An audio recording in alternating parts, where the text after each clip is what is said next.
बात करेंगे हम लोग इसके बारे में, संज्ञा के बारे में।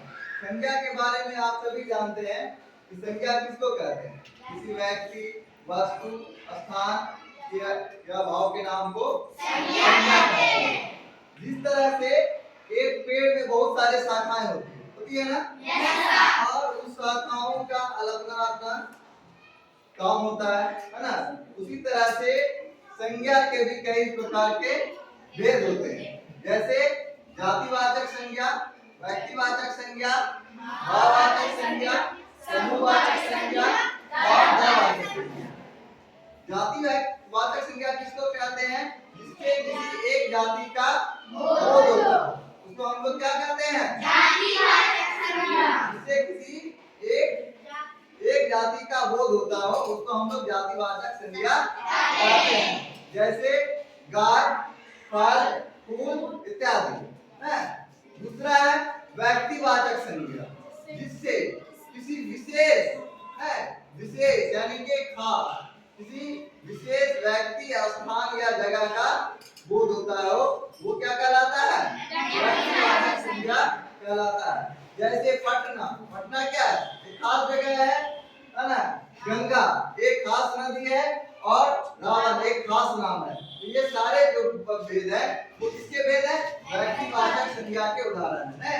उसके बाद है भाववाचक संज्ञा, ऐसा संज्ञा है ना, ऐसा संज्ञा जिससे हमें गुण, खुशी या किसी तरह का भाव प्रकट हम करते हैं तो वो भाववाचक संज्ञा में आता है। जैसे कि खुश होना, दुख होना, बुढ़ापा है ना, ये सारा चीज जो है वो भाववाचक संज्ञा में आता है। उसके बाद है समूहवाचक संज्ञा। समूह का अर्थ ही आप समझते हैं एक साथ ना। समूह का अर्थ होता है एक साथ या झुंड में। अब आपको वर्ग है तो वर्ग क्या है? एक समूह है, इसमें कई बच्चे हैं, तो ये सारे क्या हो जाएंगे? कौन सा उदाहरण हो जाएगा? समूहवाचक का। और मेला में देखते हैं आप भीड़ रहता है, वो क्या होता है? भीड़ क्या हो जाएगा? वो समूहवाचक का उदाहरण हो जाएगा। सेना को देखिए, वो समूहवाचक का उदाहरण हो जाएगा, है ना। और पांचवा भेद है इसका द्रव्यवाचक संज्ञा। द्रव्यवाचक संज्ञा किसको कहते हैं?